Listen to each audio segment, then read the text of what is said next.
ഓണത്തിന് എല്ലാ കൊല്ലം നമ്മുടെ വീടുകളിലൊക്കെ ഉണ്ടാവുന്ന എല്ലാ പൂക്കളാണ് ഇതൊക്കെ.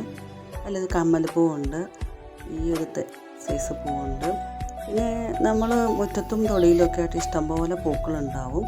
അതിൽ തെച്ചിപ്പൂ ഉണ്ടാവും, തുമ്പ ഉണ്ടാവും, തുളസി ഉണ്ട്, അങ്ങനെ കൃഷ്ണക്രാന്തി എന്ന് പറഞ്ഞൊരു സൈസ് പൂവുണ്ട്.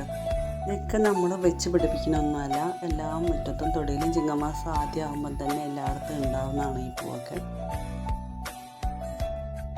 ഇതിങ്ങനെ കൃഷ്ണക്രാന്തിയൊക്കെ ആകുമ്പം കുറേ അധികം ഇങ്ങനെ ഉണ്ടായി നിൽക്കണം, കാണുന്നതിന് നല്ലൊരു ഭംഗിയാണ്. പിന്നെ വെള്ള തെച്ചി ഉണ്ടായിട്ടുണ്ടായിരുന്നു, അതിൻ്റെയും കുറച്ച് പൂവൊക്കെ എടുത്തിട്ടാണ് പൂക്കളം ഇടുന്നത്.